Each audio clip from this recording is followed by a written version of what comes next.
Madame Butterfly is one of the opera hits.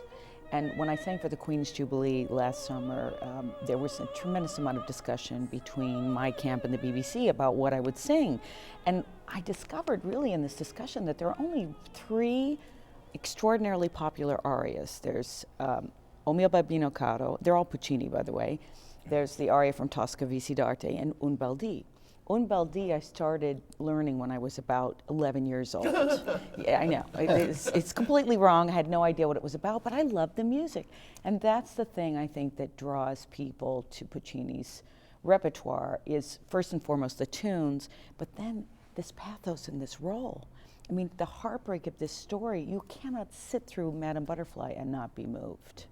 I'm so happy that we're doing it again with the great Pat Racette, who I love in this part. Absolutely. It's wonderful to welcome Pat back to Lyric. She's a great favorite here, and it's become maybe her signature role. She's sung it all over the world, and sharing the role of Cho-Cho-san with Pat will be the exciting young South African soprano, Amanda Echalaz, who's also made this role and other Puccini heroines something of a specialty. I'm looking forward to hearing them both. Yes. Pat, of course, she's one of the greatest singing actresses we have. Yes. And just to experience her Butterfly is I can't think of much that's more moving in any opera. Right. Yes.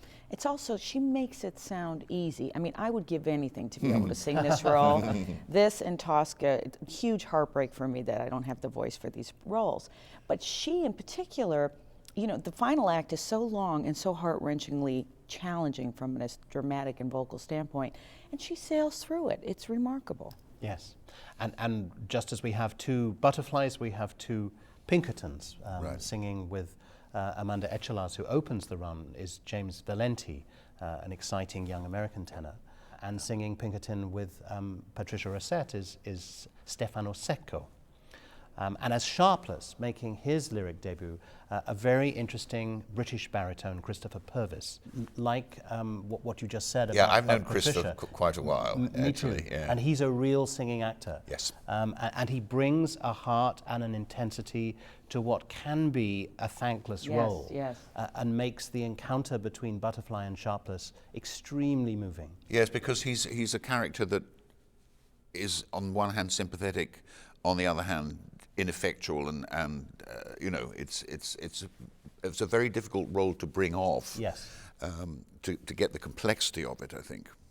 And making his debut with us, an exciting Italian conductor who has a major career all over the world, has conducted many, many times at the Met, Marco Armiliato. Yeah, I'm very pleased about that because his appearance here is overdue. Yes. And he, as you say, is one of the most important conductors of his generation. Yes. I've worked a lot with Marco, and he is a true singer's conductor. He's incredibly collaborative and understanding of what we need, but he knows the repertoire inside and out and can conduct most anything probably from memory at this point.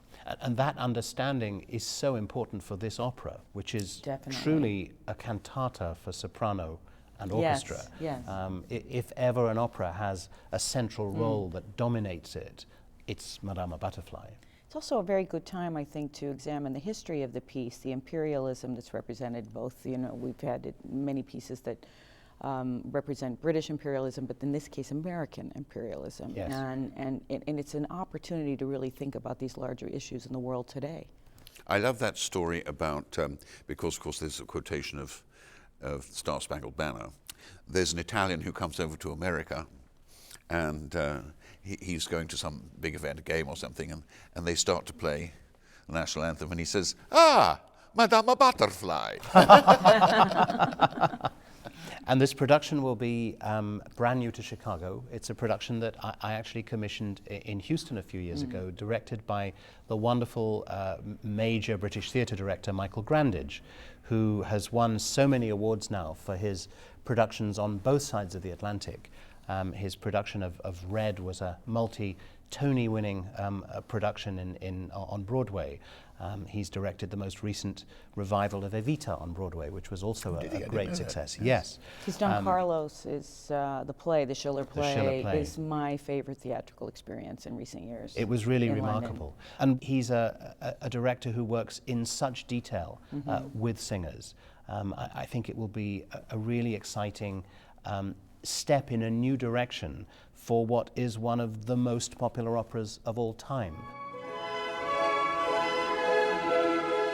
What's so interesting about this Butterfly production is that it's very pure, it's very lean aesthetically, it's almost like Greek tragedy. It's very beautiful to look at, it's very Japanese, there's nothing transposed about the period or the location in which it is set, and yet the whole production is focused on the characters and Cho-Cho-san, the central figure in particular.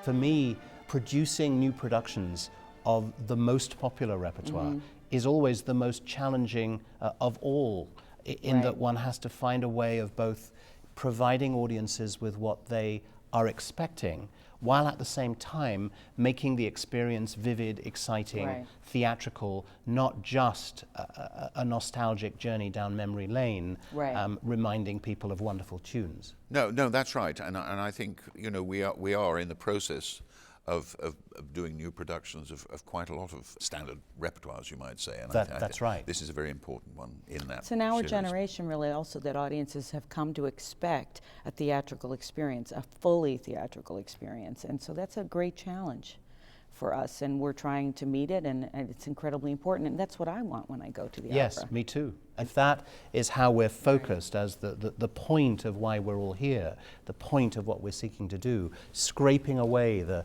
years of accumulated varnish around a piece and really homing in on its essence.